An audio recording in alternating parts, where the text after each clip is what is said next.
Welcome to the MLFF podcast with your host, Commissioner B. Jack. Welcome into episode 14. It's the last week of the regular season, and you know what that means. Rivalry week. There are 7 teams that still have a mathematical chance of getting into the playoffs, but only 4 spots up for grabs. If there was ever a time to make your rival eat shit, this is it. Here's a quick joke for you. What's the difference between a manager and a commissioner? A manager gets to utilize the competitive lineup rule. A whopping 6 teams on bye this week. The Falcons, Bears, Packers, Colts, Saints, and Commanders. But this is the final bye week of the NFL season. Let's get to it. Let's go! We'll do it live! Fuck it! T-Bear defeats Timmy by 6 points in the narrowest margin of victory this week for his second win in a row. He's heating up! The loss is Timmy's second in a row. T-Bear's lineup was 80% optimal to Timmy's 99.7%, the most optimal lineup in Week 13. Despite me describing this matchup as David vs. Goliath last week, it was actually the most competitive game in Week 13. T-Bear's lineup was generally lackluster, but most disappointing was Michael Pittman, thanks entirely to Matt Ryan. Kenneth Walker, Texas Ranger, left the game early with an ankle injury, but Dalvin Cook scored his 7th touchdown on the season. In the decision that won the matchup for T-Bear, he relied upon Joe Burrow instead of Justin Fields playing through injury, and he finished as the QB2 on the week with 36 points against the Chiefs. There was some late drama though on Monday night with Chris Godwin on T-Bear's side facing off against the Bucs defense and Chris Olave-Garden on Timmy's side. George Kittle sucked in the absence of Jimmy G, and the combination of Tyler Algier and Cancer Poop Patterson earned only 15 points. Keenan Allen snagged a late touchdown to cap off his day, and A.J. Dillon appears to be getting stronger as Aaron Jones becomes weaker. T-Bear and Timmy remain in first and last place respectively, and T-Bear has clinched the South Division. Rhino defeats Gardo by 10 points, snapping Gardo's 2-game win streak. Rhino played a 92% optimal lineup to Gardo's 80%. CeeDee Lamb probably would have put up 50 if the Colts could keep the game close. Geno threw 3 touchdowns and was the QB3 on the week, and Jamal Williams ran for his league-leading 14th touchdown. Jeff Wilson only had 1 rush attempt. Deshaun Watson looked like shit, made even worse by Dak Prescott's 23 points on Gardo's bench, which would have put him on top. Travis Etienne couldn't capitalize on a great matchup against the Lions, and the Chiefs' defense got smoked by the Bengals. Zeke ran for another touchdown against the Colts, 1 fewer than starting running back Tony Pollard. With Jalen Waddle in and out of the game, Tyreek had 146 yards and a touchdown, but Donovan Peoples-Jones had a sweet 76-yard punt return for a touchdown. Rhino climbs from 10th to 9th place, while Gardo falls 5 spots down to 8th place and out of the 1st in the North Division. Cody defeats Brian by 12 points, with a 93% optimal lineup to my 89%. Everything looks fine if you only look at the top half of my lineup. The Brown-Hurt stack was super effective yet again, combining for 72 points in a revenge game for A.J. Brown. Quan Bark had a modest day, but Daniel Jones keeps poaching from him and needs to stay in his fucking lane. Dawson Knox is still an asshole. Jalen Waddle had only 1 catch with a bum leg, and Kenny Pickett can't hit open receivers and also is fucking garbage. Tua got benched late in the game because he apparently got quote-unquote banged up, and definitely not because he was playing like shit. Gus Edwards ate shit, and Kelsey had a costly fumble and generally sucked a fat one. Devontae Adams, though, put up his highest point total on the season, cool, and DK Metcalf caught the go-ahead touchdown with 36 seconds left, cool, to give Cody the edge. My 129 points was the most points scored in a loss this week, and would have lost to only 2 other teams. The combined 270 points was the highest scoring game in Week 13, ranking at 131 for the most all-time. Cody climbs from 8th place to 7th, and I improve 1 spot to 3rd place, despite the loss. I also remain atop the West Division. John defeats Dantos by 19 points, with an 86% optimal lineup for his 3rd win in a row. He's on fire! Dan's lineup was 90% optimal and snapped a 2-game winning streak. Protestant McCaffrey saw increased work after John's cousin Eli went on IR, and with Jimmy G breaking his foot, he's likely to see maximum usage moving forward. Tony Pollard exploded all over the Colts, and he and McCaffrey were the top 2 running backs on the week. Amon-Ra St. Brown sunburned the Jaguars, and the Niners defense dismantled the Dolphins, but Kamara couldn't do shit against the Bucs. Lamar sprained his PCL late in the first quarter and will miss some time. Derrick Henry was game scripted out in the first half against the Eagles, but Josh Jacobs looks unstoppable and now has over 1,300 rushing yards, the most in the league. Tyler Lockett has a touchdown in 5 straight games, but Adam Thielen sucked, and Tyler Boyd dropped a wide-open touchdown. John remains in 5th place, while Dantos remains in 2nd and atop the East Division.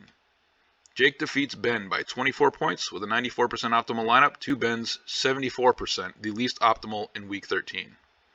Apparently Ben really wants Jake to stay in the league next year, opting to give him an advantage by leaving his flex spot empty. But thanks to the competitive lineup rule, which only managers and not the commissioner get to make use of, he instead got the double tight end special, consisting of Tylers, Higbee, and Conklin, who combined for 4 fantasy points.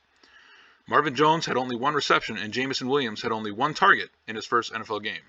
Garrett Wilson would have league-winning potential if he was on somebody else's roster. In a surprisingly tactical move by Jake, he correctly played Mike White fresh off waivers over Aaron Rodgers, but in doing so also negated the majority of Garrett Wilson's production. Whether or not he did it on purpose is another story entirely. Stephon Diggs put up 22 fantasy points, but apparently lost to a kid in rock, paper, scissors. Ben's 82 points was the fewest points scored in Week 13. I shot myself. The 93rd fewest all time. Jake's 106 points was the fewest points scored in a win and would have beaten only 2 other teams. And the combined 188 points was the lowest scoring game this week, the 65th lowest all time. Jake and Ben remain in 6th and 11th place respectively. Spencer defeats Jose by 29 points, good for blowout of the week, but the smallest blowout this year. It's so tiny. It was the 228th largest blowout all time out of 544 eligible matchups. Spencer's lineup was 99.2% optimal to Jose's 79% in his 3rd consecutive loss. Every year, Jose insists that he's going to win the championship, but then every year he contradicts himself with questionable lineup decisions. Prime example, for some reason he's rostering Mike Gesicki and Isaiah Spiller, and even worse, he put them in his starting lineup, earning a combined 0 points. Aaron Jones was apparently battling a shin injury, a shinjury if you will. Terry McLaurin scored for the first time since Week 7, and DeAndre Swift may finally be at 100%. Too little, too late, though, I'm afraid. The Cowboys' defense also put up 20 points in their deconstruction of the Colts. Spencer called his shot on Isaiah Pacheco and nailed it, winning a bet with T-Bear and Rhino that only the former paid up on. Christian Wattfather struck again with 2 more touchdowns, and Mahomes salvaged his day with a rushing touchdown of his own. He also bruised his foot, but should be fine. Devonta Smith also chipped in a modest 20 points against the Titans. Spencer's 145 points was the most points scored this week, the 178th most all-time. Spencer climbs from 7th place to 4th, and Jose falls 1 spot to 10th. With 1 week remaining, T-Bear has clinched the South Division and a first-round bye, and Dantos has clinched the East Division. The North Division, both wildcard spots, as well as 1 first-round bye are still up for grabs, but the West Division will be remaining firmly in my possession. John, Jake, and Rhino have been eliminated for contention of their divisions and a first-round bye, and I have been eliminated only for contention of a first-round bye. Spencer has leapfrogged Gardo into the playoff picture after reclaiming control of the North Division. The wildcard round now projects to see myself in the 3 seed taking on Jake in the 6th, and Spencer in the 4 seed taking on John in the 5th. T-Bear and Dantos remain in possession of the first-round byes. Jose and Ben now join Timmy as the only teams that are mathematically eliminated.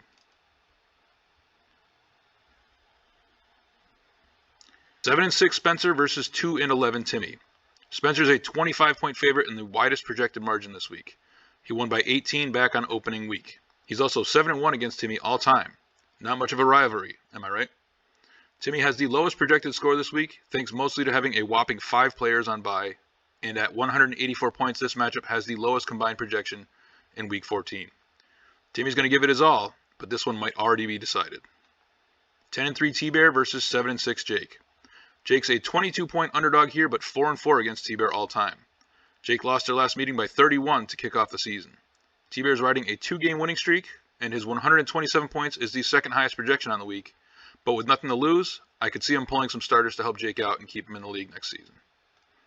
8-5 Dantos versus 5-8 Jose. Dantos is favored by 21 points, but surprisingly only 4-6 against Jose all time. Jose won their previous contest by 18 points. Jose comes into this week with a 3-game losing streak, and having already been eliminated from the playoffs, he may try to intentionally make shitty lineup decisions to help his brother lock down a first-round bye. We'd have no way of knowing, of course. Jose makes shitty lineup decisions every week, as it is. 8-5 John versus 4-9 Ben. John's favored by 19, but 1-4 against Ben all time. Ben smoked John by more than a mixin in Week 1. John carries a 3-game winning streak into this matchup, but his team is banged up and may be riding on fumes. 7-6 Cody versus 7-6 Gardo. Gardo's a 13-point underdog and 2-5 against Cody. Cody beat Gardo by 72 in Week 1. Can't help but wonder if Cody knows he has the second fewest points scored against him this season, or if he thinks his team is actually good. 7-6 Brian versus 6-7 Rhino. I'm favored by 1.5 points in the narrowest projected margin this week. Rhinos 4-5 against me and lost their last matchup by 27. Every matchup this week has some playoff ramifications, but this one may be the most competitive, making it the Game of the Week. Uh-oh, Rhinos starting Miles Sanders. The league payout standings. John continues to lead blowout of the year and most blowouts, with T-Bear still hot on his heels, but Spencer now joins a four-way tie for third place. Dantos went 2-4 in Pick'em last week, but Jose went 5-1, vaulting into first place for the league Pick'em payout by a single point. Look at this shit. That is it. The playoffs are next week, 8 days away. The Pro Bowl is week 18, Saturday, January 7th. There are 2 games, and the rest of the games are played on Sunday. So everybody else who has been eliminated from the playoffs, your season is not over. You still have a chance of winning money, so keep that in mind when you make your roster decisions moving forward. Don't forget to submit the weekly pick'em. A link to the form can be found in the commissioner's note and also as a pinned comment in the Discord server. Don't forget to like and subscribe. But just kidding, eat shit. Thank you for listening to the MLFF podcast.